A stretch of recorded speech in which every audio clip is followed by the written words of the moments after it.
Amém, queridos? Seguindo nessa linha, você lembra que quando Jesus fala da parábola do semeador, ele diz que a semente é uma só. Diga, a semente é uma só. Ou seja, o agricultor era o homem certo e a semente era a semente certa. Mas ele fala que esse agricultor encontrou 4 tipos de terreno.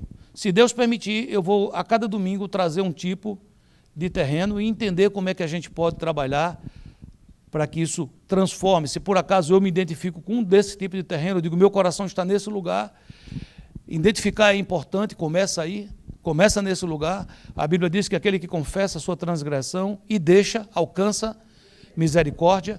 Então é muito importante diagnosticar, mas é mais importante ainda do que diagnosticar, ter vontade de sair, ter vontade de mudar, ter vontade de transformar. Eu tenho meu lar está tendo conflitos em excesso, conflitos demais. Eu não posso me acostumar com isso e achar que isso é a vontade de Deus. Está assim, então o diagnóstico é esse, eu falo que é, eu reconheço que é, mas eu quero sair disso. O meu relacionamento com meus filhos não está bom. E eu posso reconhecer isso, porque reconhecer já é uma virtude. A pior coisa é quando aquela pessoa ela se torna cega. Né? Tem um ditado popular que diz que o pior cego é aquele que não quer ver. Então é lógico que ver, entender, eu estou passando uma situação difícil, isso é muito importante. Quero valorizar isso. Mas só ver isto, só declarar isto, e só se dizer neste lugar, não traz nenhum fruto. Pelo contrário, pode começar a me levar para um lugar de vítima. Sabe aquela pessoa que, ó céus, ó dor, meu Deus, tudo ao redor é contra mim, né? Era Dr. Smith, lá naquele seriado antigo, era Perdidos no Espaço. Quem lembrar, já sei que tem a idade, né? Então, queridos, quando a gente entende todas essas coisas, é preciso que a gente compreenda isso. Diga assim, dá para mudar, diga. Anima quem está do seu lado, fala assim, dá para ficar melhor, diga. Amém? Como a gente vai falar sobre essa parábola do semeador, eu queria pedir aos queridos da projeção que passassem o primeiro vídeo. Jesus falou muitas coisas por parábolas. O semeador saiu a semear. Enquanto lançava a semente, parte dela caiu à beira do caminho, e as aves vieram e a comeram. Parte dela caiu em um terreno pedregoso, onde não havia muita terra, e logo brotou, porque a terra não era profunda. Mas quando saiu o sol, as plantas se queimaram e secaram, porque não tinha raiz. Outra parte caiu entre os espinhos, que cresceram e sufocaram as plantas.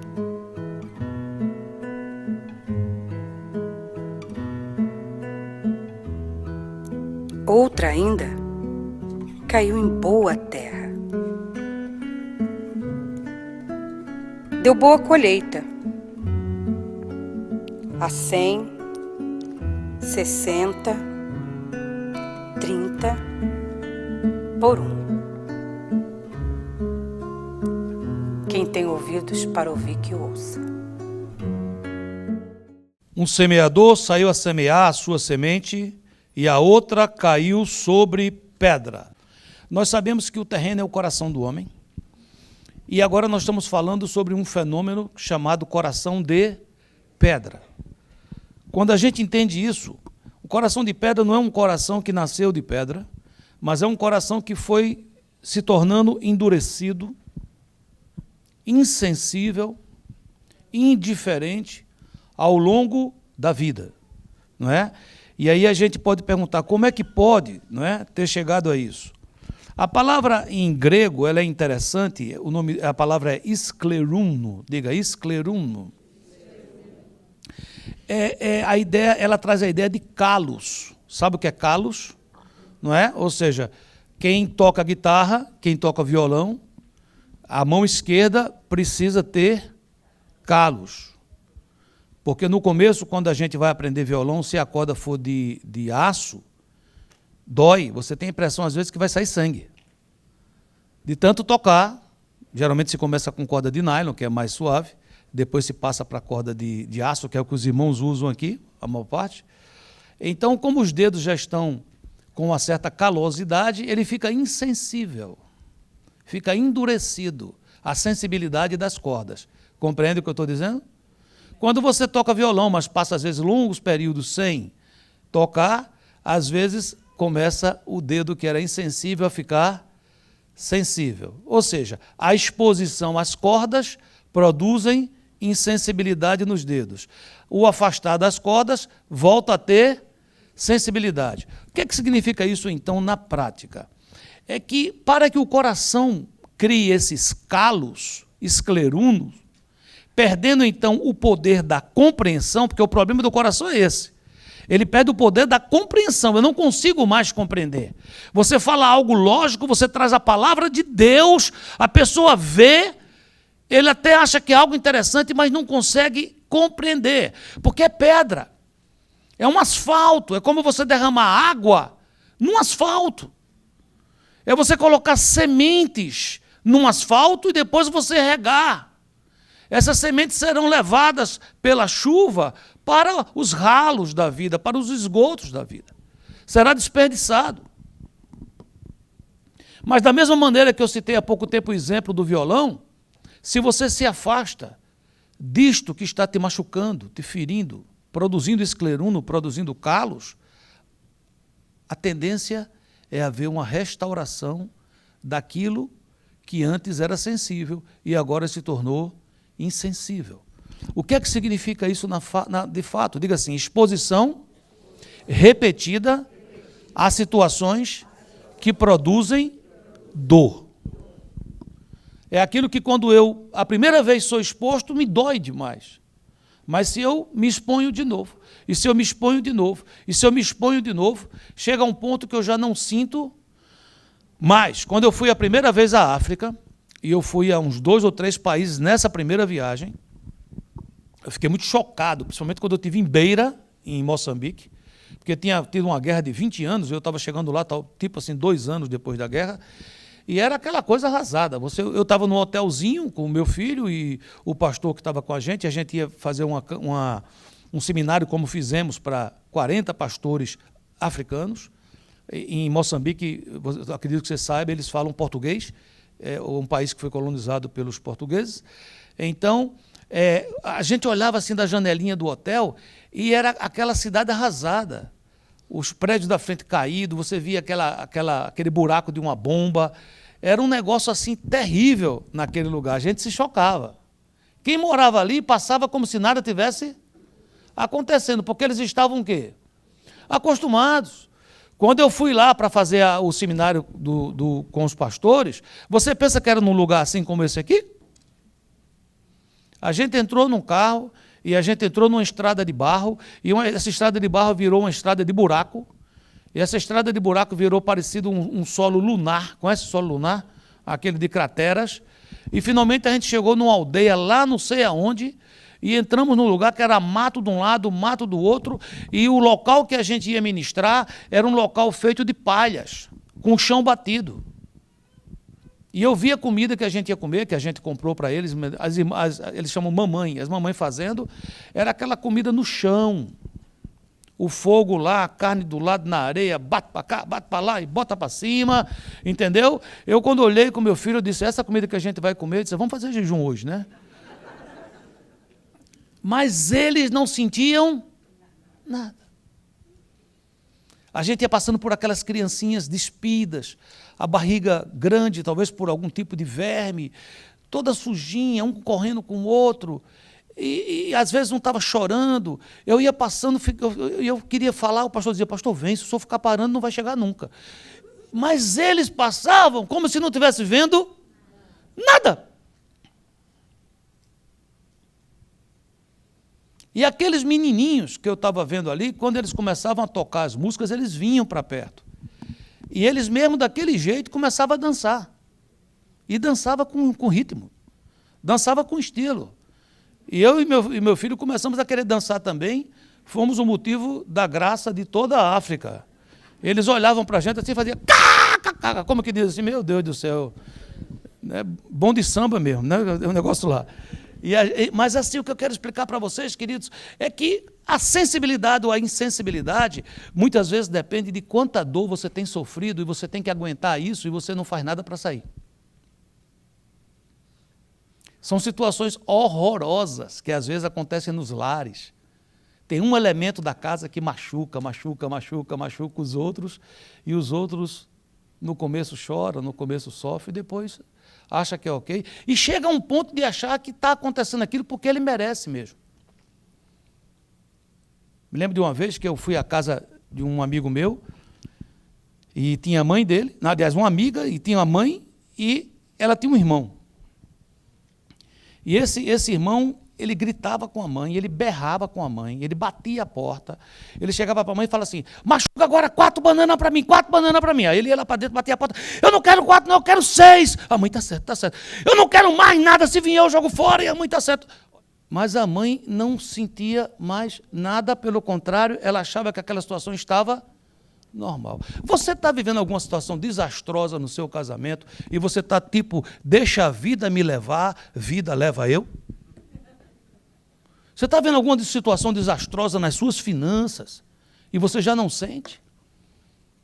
Você está vendo alguma situação desastrosa na sua alma,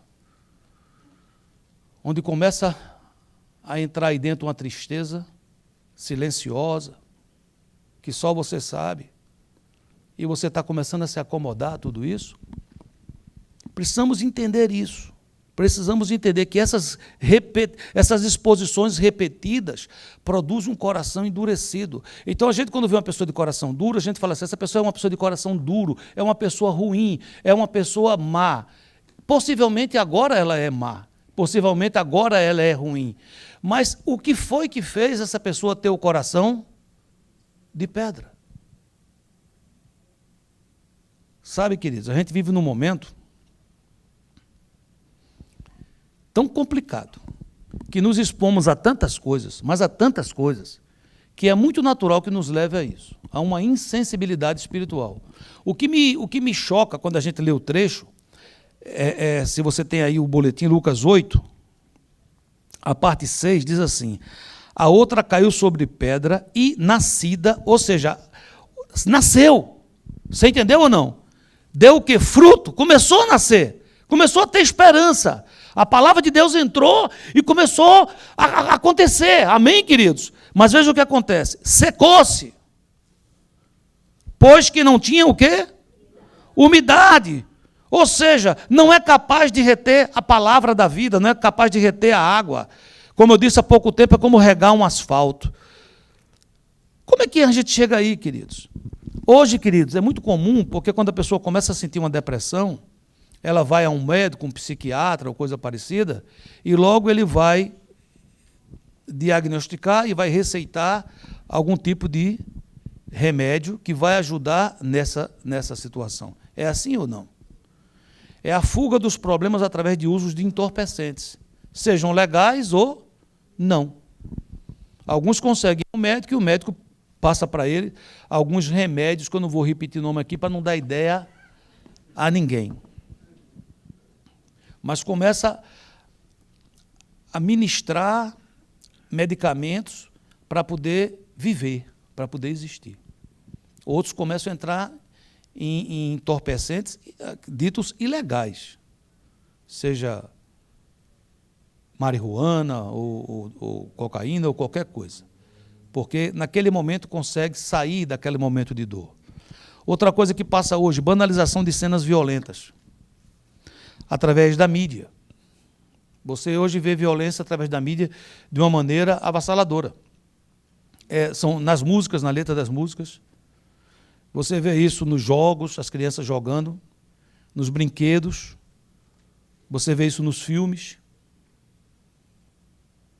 E as pessoas, muito rapidamente, brincam com isso. Eu fiquei surpreso com uma música que eu estava vendo lá, uma reportagem, e uma música que foi feita por uma mulher que é de família evangélica. E essa mulher que fez essa música, ela estava num programa, eu vou dar um recado aqui para o meu irmão, ó, você que era do louvor e deixou a igreja, você trata de voltar, senão Deus pesa a mão sobre você. Sim, pode falar. Ela estava com a roupa inadequada e ela fez uma música chamada assim, Que Tiro é Esse? Que tiro foi esse? Eu acho que é isso. E é uma coisa tão interessante que quando fala que tiro foi esse, olha, que tiro foi esse o quê? Porque esses tiros de bala perdida matam crianças, matam mulheres grávidas, matam pessoas, tiram vidas, e agora a gente faz uma música brincando. Que tiro foi esse? Aí o que as pessoas fazem quando escutam que tiro foi esse é cair. O jogador de futebol faz o gol, aí o pessoal diz, ele está imitando a coreografia da música Que Tiro Foi Esse? Você está entendendo o que eu estou falando, sim ou não? E tem mais, queridos. A gente começa a chegar num ponto que a gente rejeita qualquer palavra que nos leve a mudar. A Bíblia chama isso de exortação. Então, toda pessoa que vem me exortar, a minha primeira palavra será não. Eu rejeito a exortação. Eu não quero. Eu digo que você está invadindo a minha privacidade. Vamos ver esse... Eu tenho um vídeo aí que foi o Fantástico alguns anos atrás, acho que em 2006, fez uma reportagem sobre ética, e essa desse dia era sobre indiferença. É uma coisa que passa numa praia, vocês vão ver um corpo de um homem, e vocês vão ver as pessoas passando, os turistas passando, como se nada tivesse acontecido, tirando fotos. Por gentileza, é um vídeo de 30 segundos. Esta foto, publicada no jornal O Globo no início de setembro, deixou os leitores indignados. O corpo de um turista cego que morreu afogado na Praia Vermelha ficou horas no calçadão enquanto não era removido. Mas esse estranho elemento, em um dos cenários mais bonitos do Rio de Janeiro, não abalou os outros visitantes. Eles simplesmente ignoraram o cadáver ao lado. A reportagem é mais longa, se tiver curiosidade, procure, mas eu trouxe somente um pedacinho para você entender. Aqui tem um corpo envolto em uma manta e as pessoas estão passando para lá, estão passando para cá, estão tirando fotos, inclusive algumas das fotos está saindo o corpo. Como é que a pessoa chega aí? Você acha que chega do dia para a noite? É um processo. E é lógico que qualquer um que está aqui, se eu falar assim, você tem um coração de pedra a este ponto, eu acredito que se não 100%, talvez 99% de nós vai dizer assim, eu não tenho isso. Se eu vi uma pessoa morta, eu vou sentir. Se eu vi uma criança com fome, eu vou sentir. Eu acredito que nós vamos dizer isso. Então, por que esse alerta? Primeiro, porque é bíblico, Jesus falou que existe esse tipo de terreno. E segundo, porque nós não vamos nos tornar uma pessoa assim do dia para a noite. Isso é um processo lento, degradante, descendente, onde a gente vai perdendo a sensibilidade, perdendo a comunhão com Deus e com os irmãos, e quando a gente menos espera, nós estamos fora. Você entende o que eu estou falando? Então, a primeira coisa que eu quero trazer para nós hoje são os sintomas. Porque às vezes eu não consigo ver a enfermidade, mas eu posso ver sintomas. O primeiro sintoma de alguém que tem um coração insensível, um coração de pedra, escreva, por favor, é insensibilidade diante das maravilhas de Deus. Salmos 19, 1 diz, os céus proclamam a glória de Deus e o firmamento anuncia a obra das suas mãos. Isso quer dizer que quando você acorda, que você olha para o céu, existe uma proclamação da glória de Deus. Que quando você à noite olha e você vê estrelas, você vê a lua, você vê coisas maravilhosas, é a natureza, os céus proclamando a glória de Deus. Mas preste atenção, olhe para mim. Um coração que está ficando de pedra, que está endurecendo, que está criando calosidade, passa a não perceber isso. Acha que esse negócio de olhar para o céu e achar bonito é coisa de gente que não tem o que fazer. É coisa de gente romântica. Ora, pegar um final de tarde e ir para um lugar onde você pode ver o pôr do sol. e ver aquela beleza. Eu tive a chance de, muitas vezes na minha vida, na praia de Fort Myers Beach, ver o entardecer. Nunca é igual. É um espetáculo. Um dia é um negócio cor-de-rosa, o outro é laranja, o outro é um negócio... É impressionante. Os céus proclamam a glória de Deus. E o firmamento, a obra das suas mãos. O coração, quando começa a ficar insensível, não se importa nem com isso, nem com nada. Deus faz coisas maravilhosas na sua casa, na sua vida, mas eu não percebo. Não me diga, mas quantos de vocês estão aqui hoje já comeram alguma coisa? Não me falem. E você diz, e daí, pastor? E daí, queridos? Existem milhões de pessoas no mundo que o dia inteiro conseguem ter uma refeição paupérrima. Eu tenho 3, 4, 5, 6 refeições. O nosso problema aqui não é refeição. O nosso problema aqui é ter muita refeição. E a gente acha que isso é normal. Eu nunca me esqueço da viúva de Sarepta, que Elias chega na casa dela e encontra aquela mulher falida, quebrada. Ela não tinha nada. Ela tinha um pouquinho de farinha, um pouquinho de azeite, e ele chegou e disse assim, eu vim aqui para você me sustentar. Ela disse, é ruim, hein? Não tenho nem para mim, vou te dar. Ele disse, mas Deus me mandou aqui. Ele falou, eu não tenho nada, estou sendo sincero. E ele vai e orienta ela que ela faça 3 bolinhos, um para ela, um para o filho e um menorzinho para ele, e que nunca mais vai parar de sair azeite da botija, nem farinha da panela, e ela faz isso e acontece um milagre. Aquela mulher, todo dia, quando ela chegava lá, ela olhava, tinha farinha na panela e tinha azeite na botija. Eu tenho a impressão que nos primeiros dias ela chorava. Eu tenho a impressão que quando ela chegava no primeiro dia, passava a noite meio desconfiada, será que amanhã vai ter? Será que vai ser verdade? Quando ela abria a panela cheia de farinha de trigo, quando ela olhava a botija lotada de azeite, era só fazer o pão. Você entendeu ou não? Eu penso que no começo era uma emoção, era um choro contido, era uma alegria, era um agradecimento a Deus.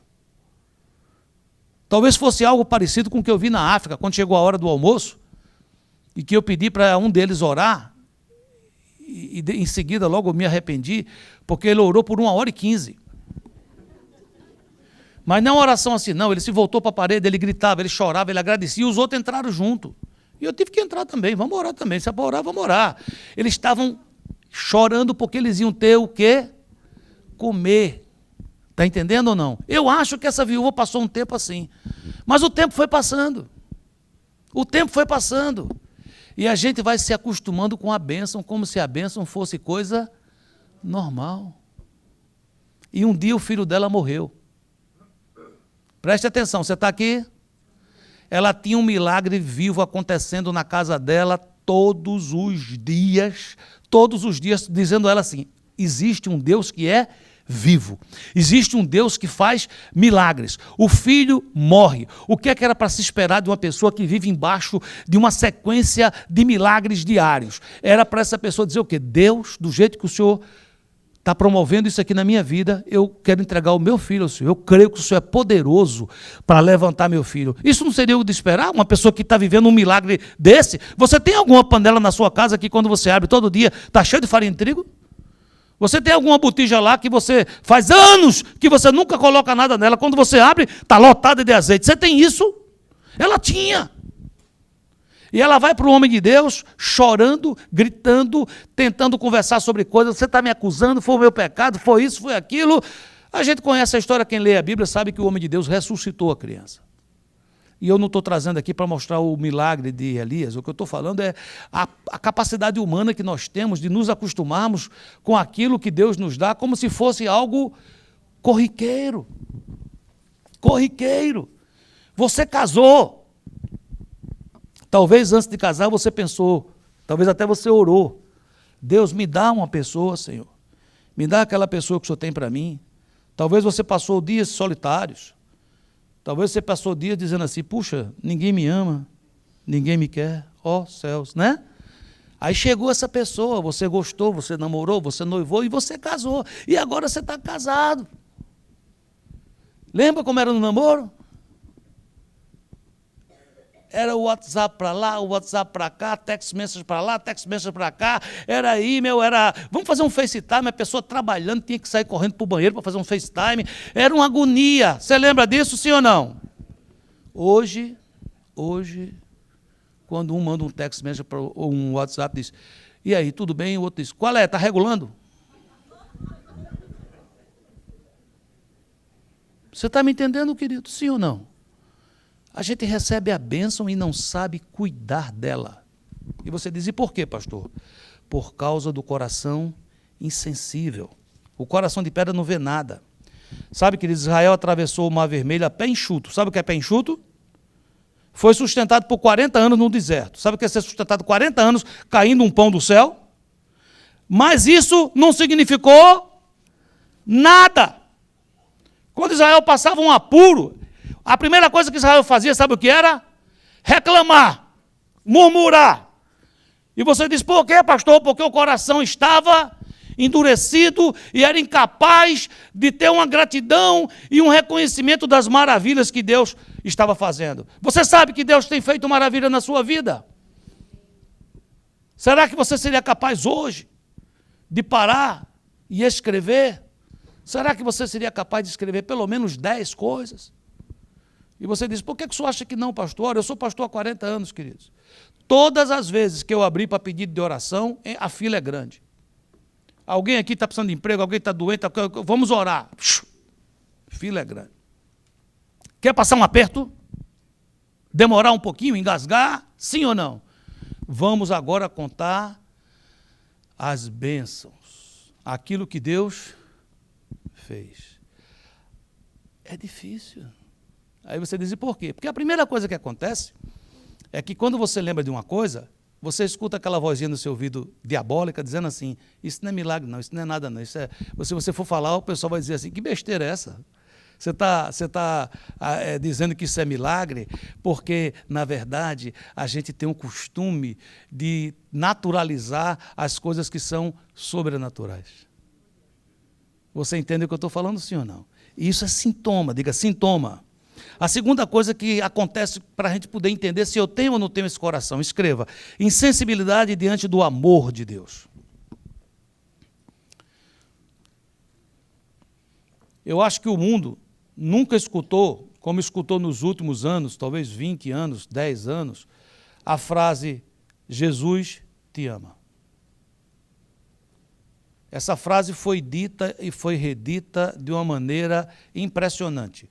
É dita nos plásticos adesivos que se coloca nos carros, é dito um para outro, e a gente começa a ver isso sendo dito de maneira jocosa. Isso sendo dito de maneira de brincadeira. Um dia desse eu vi um comediante fazendo brincadeira com relação a essas coisas do politicamente correto e dos direitos humanos, e ele era como se fosse um delegado, e ele disse, então nós fomos atacar os inimigos, eles estavam todos com escopeta, com a AR-15, com tudo mais, e nós chegamos lá, soltamos pombinhas, e nós colocamos as faixas para eles, Jesus te ama. Ele estava fazendo uma brincadeira para dizer que não é assim que se resolve problemas com bandidos, mas a frase Jesus te ama estava lá. E por que estava lá? Porque isso começou a ficar o quê? Banal. Você sabe que Deus te ama? Qual é o impacto que isso traz em você? Qual é o impacto que isso traz na sua vida? João 3,16 diz, porque Deus amou ao mundo de tal maneira que deu o seu Filho unigênito para que todo aquele que nele crê não pereça, mas tenha a vida eterna. Você, quando lê esse versículo, o que é que faz em você? Talvez em algum dia fez algo muito forte, ainda faz. Aqui está dizendo que Deus amou esse mundo de tal forma que o único filho que ele tinha, ele deu por amor a nós. Será que isso ainda produz alguma coisa no meu coração? Será que eu ainda sinto o amor de Deus quando eu escuto isso? Ou será que eu acho que isso é ok, foi Deus que resolveu? Então é problema dele. Eu estou aqui para abrir o jogo. Romanos 5,8 diz, mas Deus prova o seu amor para conosco pelo fato de ter Cristo morrido por nós, sendo nós ainda pecadores. Aqui está mostrando um amor extravagante, está dizendo assim, eu ainda era pecador, eu era rebelde, ruim, não queria Deus, e Cristo deu a sua vida, Deus mostrou o seu amor por mim, quando eu estava nesse estado. Ele não esperou que eu me consertasse para dizer, agora eu vou demonstrar o meu amor. Ele demonstrou o amor antes. Aqui o Espírito Santo está falando através de dois homens de Deus, João e Paulo.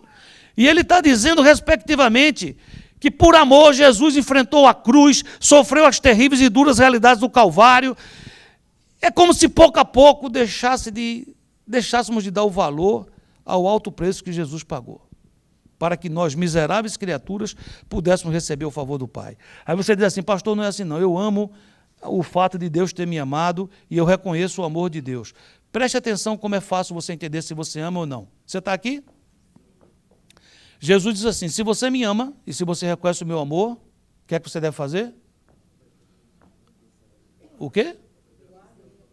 Mas tem outra parte que diz assim, ame o seu irmão, ame o seu próximo. Deus escolheu ser amado através do meu irmão. Eu prefiro amar Deus através de frases de efeito. Eu te amo, Senhor. Eu te amo, eu te amo, eu te amo, eu choro, eu te amo, eu te amo. Deus diz, ok, eu recebo o seu amor, mas para esse amor funcionar, para eu receber, eu preciso que você me dê esse amor através da vida do seu irmão. Você diz, como é que o senhor está dizendo isso, pastor? Jesus disse assim, eu tive nu e você não me amou, não me vestiu. Eu tive preso e você não me amou, você não me visitou. Eu tive fome e você não me amou, porque você não me deu de comer. Então amar não é uma coisa etérea, não é um sentimento. Amor é um caminho, é um modo de vida. É quando eu resolvo andar nisso. Escreva, por gentileza, insensibilidade diante da gravidade do pecado. Do mesmo jeito que a nossa geração é indiferente à dor do outro, a gente vive uma geração indiferente com o pecado. Coisas horrorosas estão acontecendo. E no começo chocavam. Pouco a pouco a gente já acha normal. Ora, queridos, nós não podemos deixar de entender que pecado é aquilo que a Bíblia chama de pecado. Nós estamos tendo um ataque na família como nunca. Você sabia disso que nós estamos tendo um ataque? Brutal. Brutal. Eu sei que hoje vivemos uma época de violência. Quero até, hoje, até o final do culto, fazermos uma oração pelas vítimas do que aconteceu aí, a família das vítimas, do que aconteceu nesse colégio, aqui perto de nós em Broward. Quero orar por isso, para que a gente não se torne insensível. Porque é tanto, são tantos, que daqui a pouco a gente acha que foi um a mais. E não é. E não é. Mas é importante que a gente entenda o que eu estou dizendo. Do mesmo jeito que nós temos que entender que isso é um ataque aos nossos filhos, através da violência e das armas, nossos filhos estão tendo naquela mesma escola outro ataque que ninguém vai gritar. Tem gente dizendo ao nosso filho lá que a família que Deus criou, e você diz, qual é a família que Deus criou, pastor? A Bíblia diz assim, homem e mulher os criou. Repita. O seu filho lá na escola está aprendendo a ignorar essa verdade e aprender que é possível homem com mulher, homem com homem, mulher com mulher e por aí vai. Isso que no começo chocava, agora começa a ser aceitável. Me faço entender ou não? A gente começa a não ter tanta rejeição ao pecado. Depende da quantidade de vezes que nós somos expostos a isso. Uma pessoa que comete um pequeno furto e que nunca roubou, essa pessoa nessa noite não consegue dormir. Se ela confessa, se ela restitui, se ela sai daquilo, ela sarou. Amém? Mas se ela guarda aquele pequeno furto, e aquele pequeno furto leva para um outro furto, e para um outro furto, e para um outro furto, para um outro furto, essa pessoa lá na frente vai estar cometendo um roubo, talvez até a mão armada, mas não começou nesse roubo à mão armada. Isso foi sendo montado num coração que começou a se acostumar a banalizar o pecado. Olhe, maridos, olhem para mim, maridos. Você, querido, não vai gostar e não iria gostar se a sua esposa lhe traísse com outro homem. Você gostaria? Então, se você não gosta, ela também não gosta que você traia ela com outra mulher. E você diz, não, eu, desde que casei, não tenho ido para a cama com ninguém. Mas escute, meu querido. A cama com alguém é um caminho que muitas vezes começam nos sites pornográficos que alguém visita, e é pecado, é prostituição, mas que vai se vendo como se nada tivesse acontecido e depois pede perdão a Deus e ok. A primeira vez foi chocante, a segunda não foi, e os sites no começo era assim, depois vai tendo coisas aberradoras, coisas piores, daqui a pouco é sexo com animal, daqui a pouco é tudo que você possa imaginar, e você diz, como é que o senhor sabe isso, pastor? Porque eu sou pastor e eu aconselho as pessoas. Tem pessoas que estão nesse buraco, mas não entraram lá do dia para a noite. Mulheres, eu quero falar para você também. Eu sou pastor e aconselho. E eu sei que hoje isso atingiu as mulheres também. Isso é trair seu esposo. Depois que se faz isso, é um passo para começar a achar normal trocar o WhatsApp, você que é uma mulher casada, com um homem que não é o seu esposo. Ou você que é um homem casado, trocar o WhatsApp, ou texto, ou seja o que for, com uma mulher que não é a sua esposa. Preste atenção, queridos. Vivemos um momento de banalização do pecado. É o que aconteceu antes de Noé, se zombava dele. Antes de Sodoma e Gomorra, o pessoal zombava. E é o que acontece hoje. Se a gente fala de pecado, é uma coisa horrorosa. Você pode falar de tudo em qualquer lugar, mas se você falar o nome Deus e você começar a falar sobre um padrão moral, as pessoas lhe rejeitam imediatamente, porque existe um abraçar com uma vida de pecado. Você que é um homem de Deus, você que é uma mulher de Deus, você precisa ser alertado para isso. Porque você diz, pastor, eu não tenho um coração de pedra. Glória a Deus. Não tenha e não deixe que se tenha no futuro. Outra coisa muito forte, a Gálatas 6,7 diz, não vos enganeis, de Deus não se zomba, pois aquilo que o homem semear, isso também se fará. Quarto ponto, escreva, por favor. Insensibilidade diante das necessidades de outrem. Tiago 2,15 diz, se um irmão ou irmã estiverem carecidos de roupa e necessitados do alimento cotidiano, e qualquer dentre vós lhe disser, ide em paz, aquecei-vos e fartai-vos, sem contudo lhes dar o necessário para o corpo, qual é o proveito disso? Alguém chega para mim com fome, com problemas, e eu digo, vai em frente, Deus te abençoe, você vai ter mais sorte no futuro. Qual é o proveito disso? Isso me leva não só a não ter amor pelas pessoas que têm fome, como me leva a não ter amor pelas almas perdidas. Você sabia que uma pessoa que não entrega a vida a Jesus, que não se converte, quando ela morrer, ela vai viver a eternidade longe de Deus? É isso que a Bíblia chama de morte eterna? E a consequência disso é o inferno? Isso está sobre nós. Ezequiel 33,6 diz, mas se o atalaia vir que vem a espada e não tocar a trombeta e não for avisado o povo, se a espada vier e abater uma vida dentre eles, este foi abatido na sua iniquidade, mas o seu sangue demandarei de quem? Do atalaia. É porque esse coração insensível faz com que o mundo gire ao redor do meu umbigo. Tudo é para mim. Quinto ponto, escreva como sintoma, insensibilidade diante da palavra de Deus. Para o coração de pedra, queridos, a Bíblia é mais um livro. Mateus 22:29 diz, errais não conhecendo as Escrituras, nem o poder de Deus. Mas sabe o que acontece? Começa a se conhecer a palavra. Na semana, uma pequena vantagem financeira é suficiente para que a pessoa pegue a palavra e jogue fora. Porque aquilo que foi oferecido, você sabe que biblicamente é errado. Mas a justificativa de você aumentar a sua conta bancária está resolvido. Preste muita atenção. Marcos 7,13 diz, invalidando a palavra de Deus pela vossa própria tradição. É como se mais ou menos assim. A palavra diz em Malaquias 2,16: pois aborreço o divórcio, diz Jeová, Deus de Israel. Aqui está dizendo que Deus gosta do divórcio?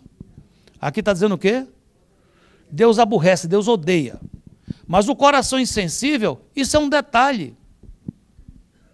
Isso é um detalhe. Tanta gente já se divorciou, por que que eu também não posso me divorciar?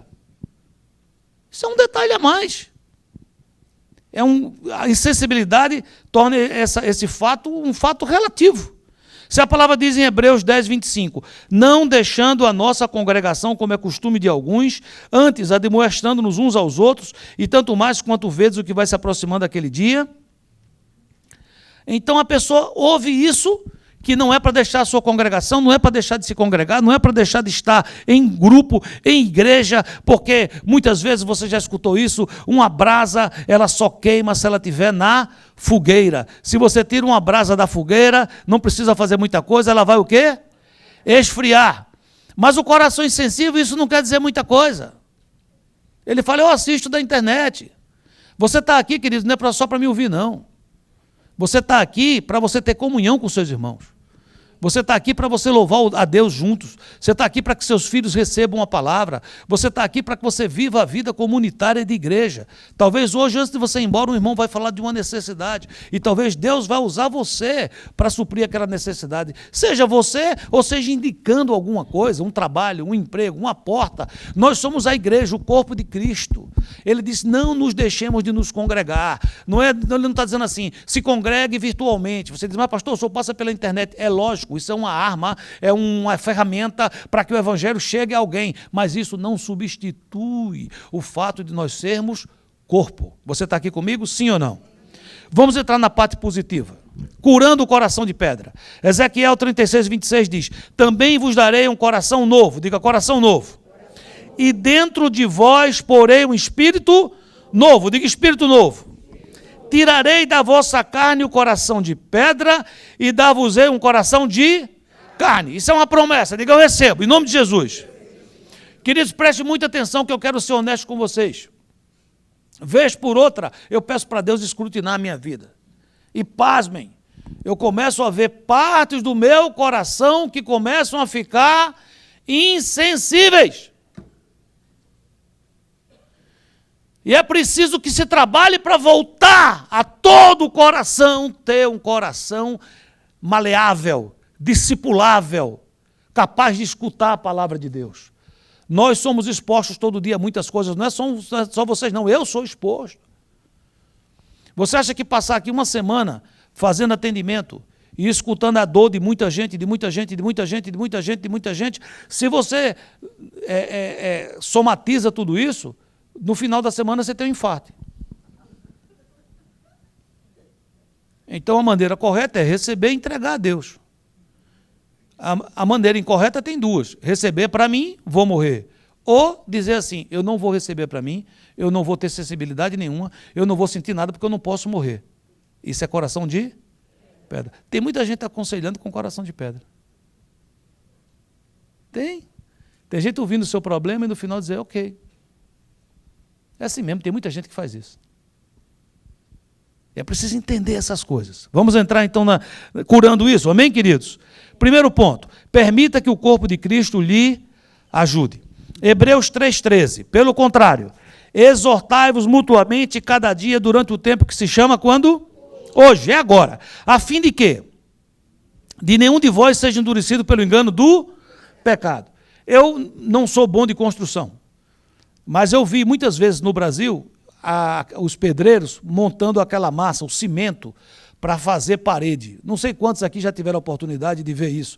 Coloca lá o cimento, coloca água, e pega uma pá e mexe para um lado e mexe para outro. Alguém já viu isso? Levanta a mão aí. Pronto. Aí aquele cimento, ele tem um tempo para que ele possa fazer o quê?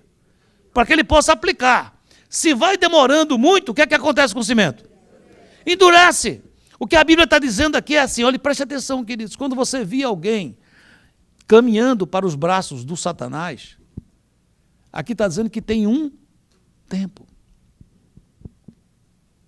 Antes que o coraçãozinho dele se endureça pelo engano do pecado. Não precisa você sair correndo agora, eu tenho que falar com uma pessoa agora, pastor, deixa eu sair daqui. Não precisa disso. Geralmente tem um tempo que dá para aguentar. Mas às vezes a gente acha que o tempo vai resolver. Você tem um conflito com alguém, né? Tem um conflito, um familiar, vamos pensar familiar. Você recebe uma pessoa da sua família, do país de origem, ele vem ficar com você aqui. E no começo é aquela alegria, aquele choro, aquele quebrantamento. Quanto tempo, meu Deus, traz presente, você dá presente. Não sei se já passou por isso. É uma coisa muito linda, não é verdade? Mas aí você descobre que a pessoa que você achava que vinha passar 4 dias, ela diz, não, são 4 meses. Não é? E você começa a ter conflito. E qual é o normal das pessoas? É deixar para lá. Deixar para lá, o cimento vai endurecer, secar. A gente precisa levantar entre nós a capacidade de conversarmos sem brigar. Explicar a pessoa, conversar com a pessoa. Então, quando a gente permite que o corpo de Cristo nos ajude, nós tivemos essa semana uma reunião muito boa com os líderes, e ontem 2 líderes me chamaram para me ajudar, para conversar comigo 2 horas, com respeito, com amor, mas dizendo, olha pastor, eu acho que isso aqui, se você for mais para cá é melhor, menos para esse lado é melhor. E eu ouvi. Você está me entendendo? Você fala, eles são pastores aqui da igreja. Não, eles não são pastores, isso não importa. Eles têm caráter de Cristo. É um outro negócio. Não tem que ter título nem nada disso, não. É alguém que pode me ajudar. Você está disposto a receber ajuda? Como é que você vai reagir se alguém falar assim, deixa eu ajudar no teu matrimônio? Aqui nessa igreja nós temos um curso para casais. Deixa eu ministrar, e você vai olhar para a pessoa e vai dizer glória a Deus, ou você vai dizer assim, é ruim, hein? Foi somente o pastor Júnior e a pastora Rosana? É isso? Nós precisamos de nos abrir para isso, queridos. A palavra do grego para essa situação é parakaleo, diga parakaleo. É a mesma que é usada para definir o Espírito Santo. O que é que significa isso? Chamar ao lado, lembrar a missão, levantar como se levanta a planta trepadeira, confortar, instruir, fortalecer, encorajar, ensinar. Olhem para mim que eu quero fazer uma declaração aqui muito importante. Eu estou aqui hoje, graças a Deus, mas eu também devo ao corpo de Cristo. É o corpo de Cristo que me suportou nos momentos mais difíceis da minha vida, que não desistiu de mim, que não entrou na minha vida com o dedo acusador, mas também não passou a mão na minha cabeça, me abraçou, mostrou coisas para ser corrigidas e junto comigo buscou soluções. Você compreende o que eu estou falando, sim ou não? Amém? Segundo ponto, reconheça que você está rodeado pelas maravilhas de Deus. Salmo 139, 14, graças te dou, visto que por modo assombrosamente maravilhoso me formaste. As tuas obras são o quê? Admiráveis, e a minha alma o sabe muito bem. Repita a última frase. E a minha alma o sabe muito bem. Eu tenho que falar, minha alma tem que se convencer que esse dia é um dia maravilhoso. Está fazendo um calor horroroso, é bênção. Está um frio de matar, é bênção. É maravilha atrás de maravilha. Ora, queridos, você pensa que é brincadeira, faz 40 anos que eu acordo todo dia ao lado de uma mulher que é um espetáculo. Você acha isso comum? Isso é uma maravilha de Deus. Amém, queridos? Deus me deu filhos, me deu genros que são filhos, Nora que é uma filha, me deu 7 netos. Muitas vezes eu fiquei enfermo, mas Deus me levantou de novo. São maravilhas, queridos. Nunca faltou na minha vida o sustento. Nunca. Eu não estou falando aqui que é para ter mais, que é para ter menos, que é para ter 2 carros, para ter 3. Não estou falando isso, não. Eu estou falando as maravilhas de Deus na tua vida. E a maior de todas elas, eu era perdido, miserável. Eu vivia no império das trevas. Mas a maravilhosa graça dele me alcançou, me levantou e me salvou, me fez raça eleita, sacerdócio real, um povo exclusivo dele. Oh, glória! E pasme, querido, um dia ele disse, eu quero que você seja ungido pastor. Ele escolhe. Ele envia, Ele sustenta, Ele capacita. Foi isso que aconteceu na minha vida. Isso é maravilhoso. Conversava eu um dia desse com um irmão mais velho, meu irmão é 11 anos mais velho que eu, e ele não é convertido. Ele é um homem do mundo. E ele olhava comigo, ele conversando comigo, almoçando, e ele sabe da minha vida, ele sabe do que Deus tem feito, ele sabe quantos lugares eu já viajei, quantos lugares eu preguei, ele conhece uma boa parte, ele vai nos sites, e ele olhou para mim, uma certa hora ele olhou, e eu disse, diga meu irmão, o que você quer dizer assim? Rapaz, eu me lembro de você pequeno, quem diria que você ia chegar nesse ponto, meu Deus? Ele diz assim, rapaz, que eu pensava naquele menino, eu digo, no Marcos, esse menino vai ser caixa da loja de papai. Eu disse, pois é, meu irmão. Isso são as maravilhas de quem? De Deus, que não é do que corre, não é do forte, mas é daquele que se quebranta e ele diz, é você, meu filho. Amém? Pode aplaudir que é bênção. Tem um exercício, está pronto a fazer exercício, sim ou não? Anota aí, declare o amor de Deus por você. É mais fácil, às vezes, declarar o amor de Deus pelos outros. A pessoa está doente, eu digo, Deus te ama. Jesus te ama. Olha, Deus te ama. Creia no amor de Deus. Não é isso que eu estou falando, não. Isso é bom. Estou falando, declare o amor de Deus por você.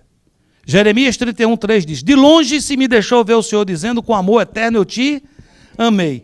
Por isso, com benignidade eu te atraí. Levanta as duas mãos bem alto. Agora dá um abraço assim no teu peito. Agora dá um carinhozinho. Fala um carinhozinho em você. Fala assim, você é amado demais por papai, hein? Diga, você é o xodó de papai. Diga, ih, rapaz, já está sendo mimado demais. Diga, Deus ama você. Você vai passar por luta, vai ter gente que vai te rejeitar, vai ter gente que vai dizer assim, você não vale nada. Aí você vai e fala assim, mas o Senhor me ama, o Senhor me quer, o Senhor nunca me rejeita, o Senhor tem propósito para mim, eu não vou endurecer meu coração.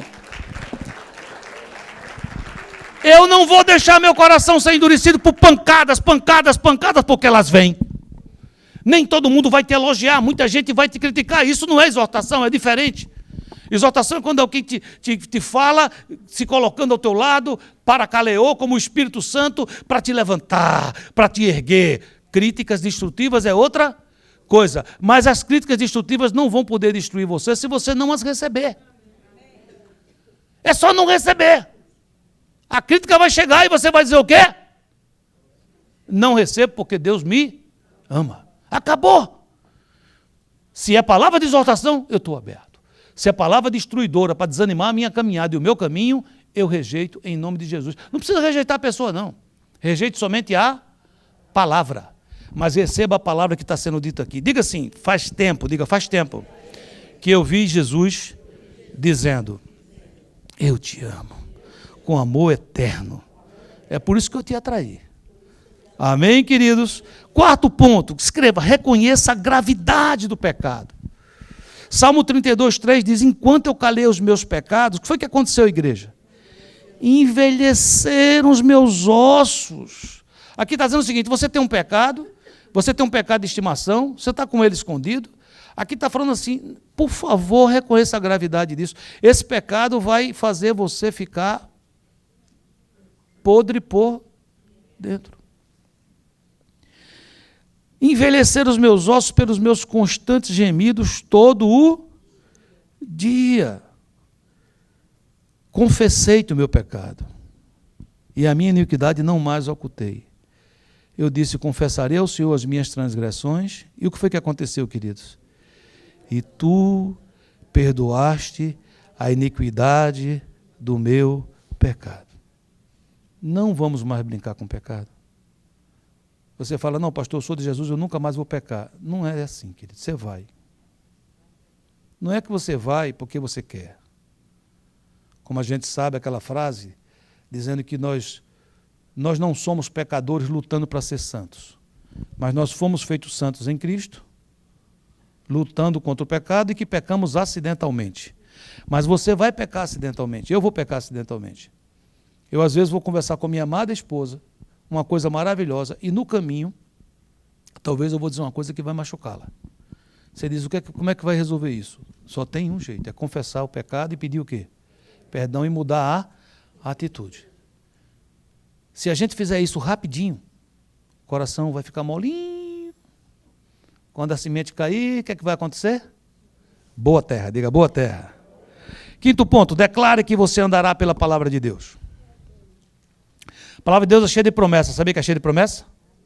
Ele disse que você vai ser cabeça, vai colocar por cabeça e não por cauda.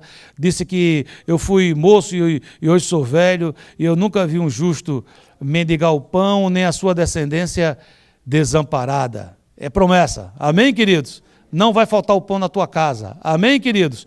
É promessa do Senhor, que um dia, quando tudo isso acabar, Ele vai te esperar em glória. Que o teu nome está escrito no livro da vida. E se não está ainda, vai ser escrito hoje. Amém? É promessa do Senhor, que aquele que vai até Ele, Ele não lança fora. Mas para que eu possa receber essa promessa, é necessário que eu ande em cima da promessa. Não tem sentido Deus me prometer algo e eu fazer outra coisa. Não há sentido algum Deus chegar para mim e me enviar para esse lugar com uma promessa dizendo, eu vou te abençoar, eu vou te colocar sobre nações, e eu simplesmente não vi. Desobedecer, não andar na palavra, ou chegar aqui e achar que Ele vai me colocar sobre nações, eu pecando e vivendo em pecado. Na hora que tem a promessa, eu tenho que estar embaixo do foco da promessa. Olha o que diz a palavra, Salmo 119, 105, lâmpada para os meus pés é a tua palavra, e luz para os meus caminhos. Salmo 119, 92 diz, se a tua lei não tivesse sido o motivo da minha alegria, eu já teria morrido de tanto sofrer. Se abrace com a palavra de Deus. Leia a Bíblia. Se alimente da Bíblia. Sexto ponto, saia da inércia e atenda à urgência de Deus. 2 Timóteo 4,2, prega a mensagem, insiste em anunciá-la, seja no tempo certo ou não. Procure convencer, repreenda, anime, ensine com toda a paciência. Abacuque 2,2, o Senhor me respondeu e disse, escreve a visão, grava sobre tábuas, para que a possa ler até quem passe correndo. É urgente. Papai e mamãe, os seus filhos estão crescendo. Quando é que você vai evangelizá-los? Quando é que você vai falar de Deus para eles? Quando é que você vai levá-los a Cristo? Você diz, pastor, eu estou trazendo ele aqui na igreja, eu levo ele no pequeno discípulo. Amém, glória a Deus por isso, mas não é isso que eu estou falando. Estou falando de outra coisa. Quando é que você vai sentar com ele e ler a palavra? Você vai dizer, eu não sei fazer isso. Então você pede ajuda ao seu discipulador, ajuda ao seu líder de GE, pede ajuda a alguém, me ensina a evangelizar alguém. Você vai querer evangelizar quem? Eu quero evangelizar a minha casa. Eu quero evangelizar a minha família. Ah, tem tempo? Não tem tempo não, é urgente. Diga urgente. E você fala, por que é urgente, pastor? Porque tem gente querendo evangelizar seu filho lá de fora. Tem gente querendo ensinar coisas horrorosas a seu filho. Você acha que um rapaz como esse, que entrou naquele colégio com aquela arma na mão e saiu atirando todo mundo, você acha que isso aconteceu do dia para a noite? Aquele rapaz foi discipulado.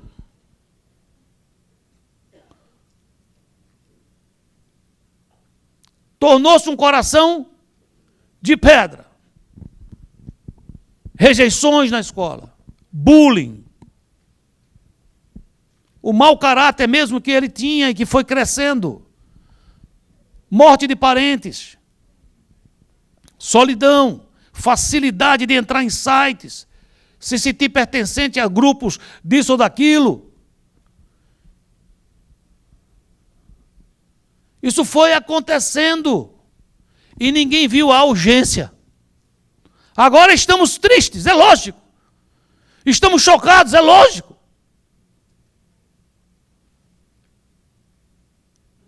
Mas ninguém viu isso acontecer antes.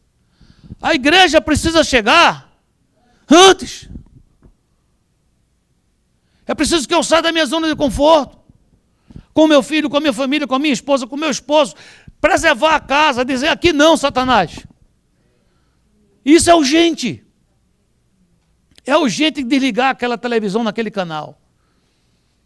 É urgente bloquear aqueles sites. É urgente você ser modelo e o seu WhatsApp ser aberto para a tua mulher ler e ver a hora que ela quiser, porque não tem o que esconder. Isso é urgente. É urgente ter vida transparente.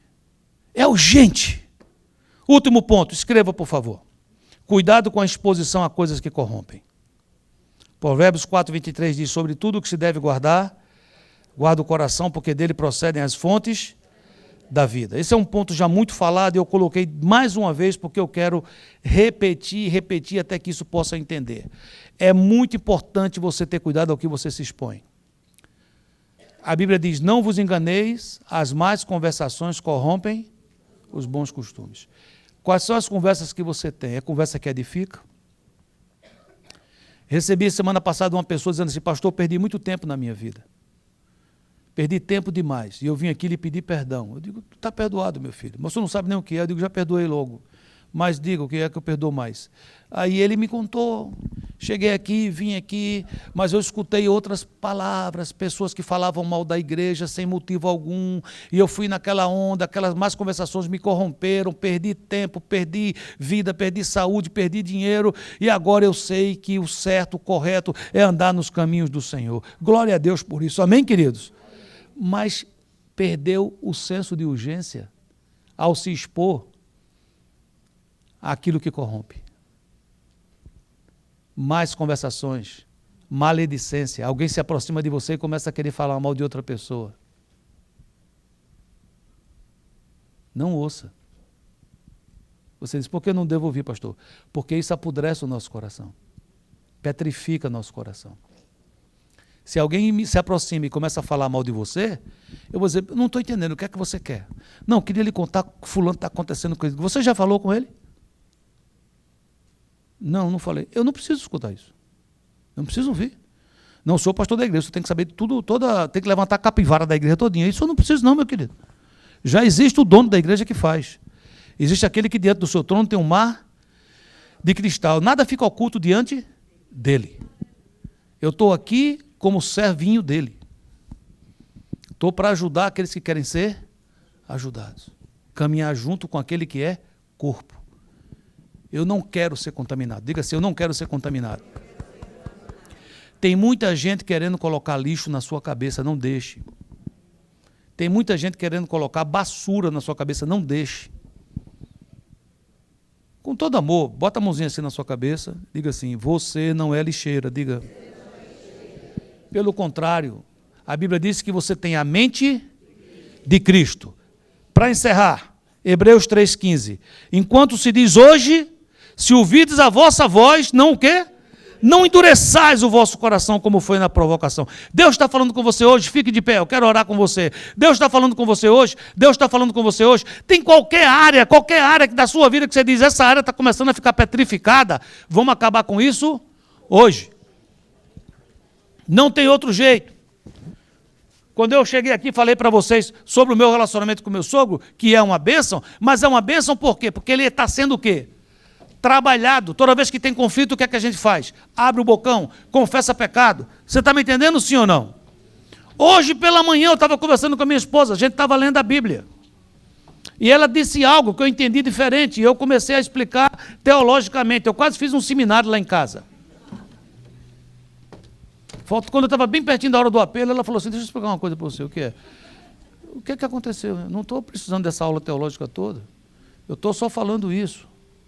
E eu parei, pensei, e eu disse, é porque eu entendi mal e eu temi. Quando você falou que você estava dizendo isso e que isso ia nos levar para este lugar. Ela disse, jamais eu fiz isso. Eu digo, você está certa e eu te peço perdão. Você diz, mas para que está contando a gente, pastor? Queridos, coração molinho, ele é transparente. Não tem negócio de esconder, não. Tem apelo, eu tenho um problema, eu vou para frente. Tem luta, eu vou para frente. Mas eu não vou deixar o diabo endurecer o meu coração. Alguém me feriu, machucou. Meu coração está começando a ficar de pedra para aquela pessoa, porque às vezes a gente fecha o coração para alguém, não fecha para outro, mas fecha para alguém. Mas quando a gente fecha para aquele alguém, você está permitindo que uma ala do seu coração, um pedacinho do seu coração, comece a petrificar. Não permita. Você está chateado com aquela pessoa, mas quem está ficando com o coração de pedra não é ele, não. Quem é? É você. E eu quero orar por mim, quero orar por você. Para que a gente peça a Deus que todo o coração de pedra que existe dentro de nós, ou pedacinhos do nosso coração que são de pedra, que se cumpra a promessa.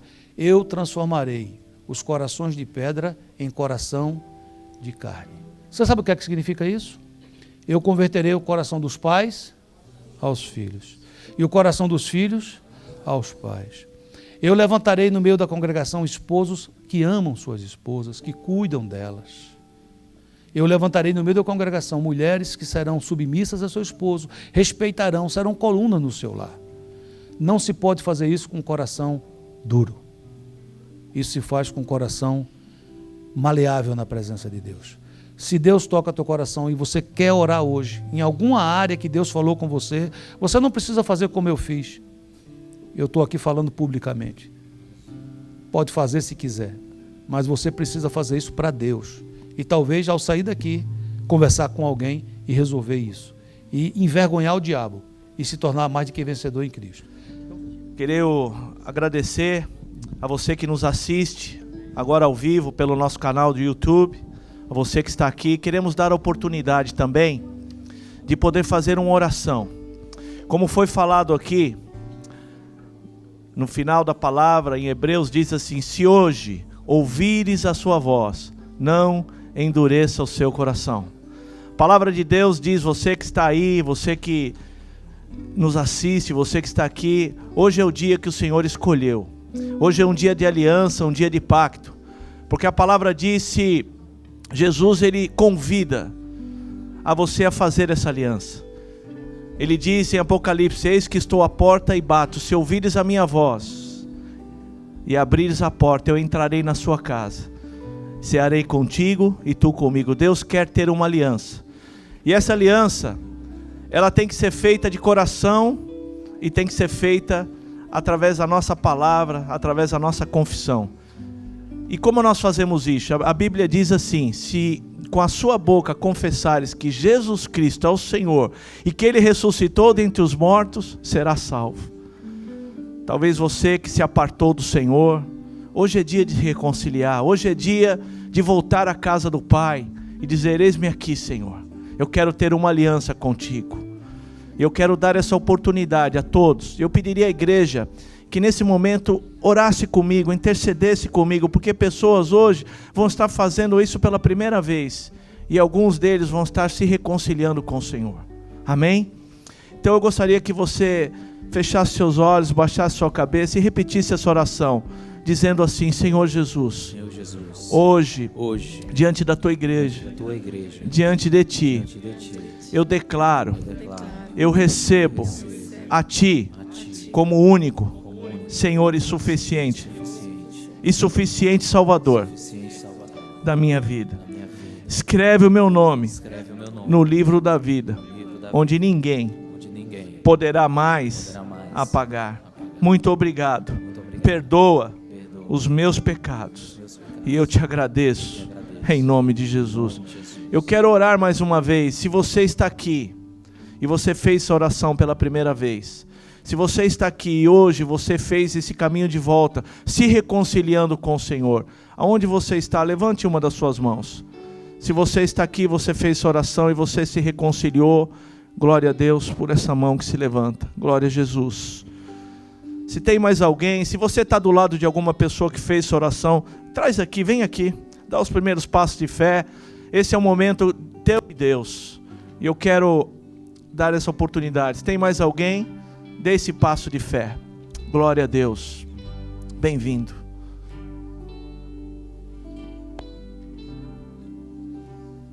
Vamos erguer as nossas mãos e declarar: Senhor, em nome de Jesus, eu abençoo agora essas vidas. Esse irmão que está aqui hoje, se entregando a Ti, fazendo essa aliança. E eu quero declarar todas as sortes de bênçãos espirituais, físicas e emocionais, declarando que hoje existe uma festa nos céus por esse filho amado que regressa à casa do Pai. Obrigado, Jesus. Aqueles que também estão nos assistindo, que estão fazendo hoje esse pacto, nós os abençoamos, Senhor. Declaramos agora que o inimigo não pode mais tocar nessas vidas, porque eles pertencem à tua família, que é a tua igreja. Nós os recebemos na paz do Senhor Jesus e declaramos, Senhor, que a tua paz está sobre eles, em nome de Jesus. Bem-vindo, em nome de Jesus. Qual é o teu nome? Leonardo, bem-vindo. Deus abençoe. Se você também hoje fez, abraça esses irmãos. Olha aqui, olha, dá uma olhada aqui, essa é a sua família, tá? Seja bem-vindo, receba o abraço.